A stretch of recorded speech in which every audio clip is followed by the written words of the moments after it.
Kita solat hari-hari, barangkali ada yang kita terfikir perkara-perkara yang boleh membatalkan solat, tapi kita tak sedar benda tu boleh membatalkan solat. Yang pertama, tuan-tuan dan puan-puan, jangan sesekali ubah niat solat. Sebagai contoh, dia masuk dalam masjid, dia semayang sunat qabliyah Jumaat ataupun qabliyah Zuhur. Tiba-tiba tengah-tengah semayang, Allahu Akbar, teringat, lebih baik aku semayang sunat tahiyatul masjid lagi. Dia pun nak ubah daripada solat sunat qabliyah Zuhur kepada tahiyatul masjid. Oh, tak boleh. Sebab kalau ikutkan Al-Imam Nawawi dalam bab ini, barang siapa yang menukar antara niat solat yang pertama dengan niat solat yang kedua, maka dia tak akan dapat apa-apa pun. Solat pertama pun tak dapat, solat kedua pun tak dapat, maksudnya semayang itu terbatal. Sama juga, kita tengah semayang sunat ba'diyah Zuhur katakan. Lepas kita semayang Zuhur, kita semayang ba'diyah, tiba-tiba dalam masjid tu ada orang mai dekat kita kat belakang ni, dia pun angkat takbir nak semayang dengan kita. Kita pun ubah niat kita daripada solat sunat kepada solat Zuhur. Maka ini juga membatalkan solat kita. Samalah juga sekiranya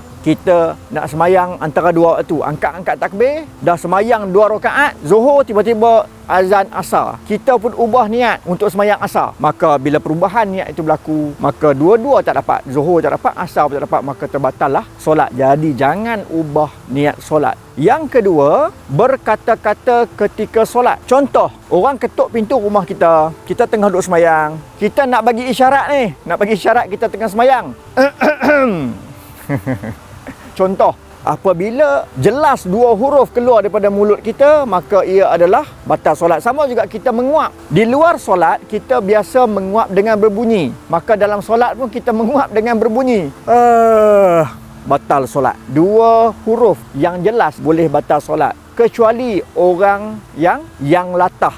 Orang yang latah ini bukan latah yang buat-buat, latah yang benar-benar penyakit. Dan dalam bidang perubatan, latah ini dibahagikan kepada beberapa lah. Antaranya ialah dipanggil sebagai automatic obedience. Maksudnya, dia terkejut, dia latah. Contoh, tengah-tengah semayang, tiba-tiba guruh bunyi, berbum. Dia pun, oh mak kau, batal ke tidak? Perbuatan itu adalah perbuatan yang tidak sengaja. Bila perbuatan tidak sengaja, dia tidak dianggap sebagai batal solat. Kecuali dia melatah itu terlalu panjang dan dia sedar dia melatah tadi panjang, maka melatah yang panjang itu boleh membatalkan solat. Yang ketiga, menelan sisa makanan yang ada di celah-celah gigi. Dalam bab ini, ulama bahagikan kepada 2. Yang pertama, sisa makanan yang besar. Kedua, sisa makanan yang kecil. Kecil tu besar mana, besar tu besar mana. Ulama nak bagi kita faham, dia kata besar itu sekiranya besar kacang kuda, tu dah kira besar lah tu. Bukan bila kata besar tu sesudu.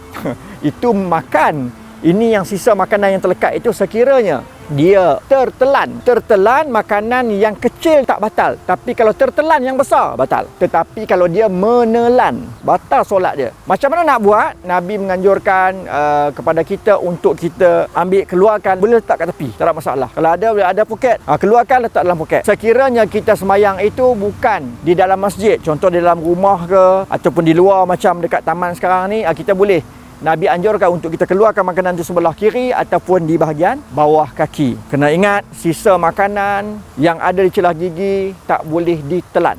Sebab itulah, sebelum kita solat, kalau kata tak nak gosok gigi pun, berkumurlah. Dan yang terakhir, saudari semua, pergerakan anggota badan yang besar. Sebagai contoh, kita angkat tangan 3 kali berturut-turut. Contoh lengoh kan, kita ni 3 kali berturut-turut batal. Tapi kalau pergerakan jari tak ada masalah. Kelonggaran diberikan, rukhsah diberikan, keringanan diberikan kepada orang-orang yang berpenyakit. Sebagai contoh, orang yang ada penyakit Parkinson. Selalunya orang Parkinson kan dia bergerak berulang-ulang. Pergerakan itu tak dikira sebagai membatalkan solat. Sama juga kalau orang tu ada eczema, penyakit gatal yang teramat sangat, maka bila dia garu itu dalam keadaan dia tak boleh nak tahan, maka ia adalah dimaafkan. Cuma kita kena limitkan. Contoh orang penyakit eczema ni, limitkan pergerakannya sebaik mungkin. Jadi berhati-hati, ada perbuatan yang boleh membatalkan solat. Jadi itu yang saya kongsikan kepada tuan-tuan dan puan. Moga-moga ada manfaat untuk semua.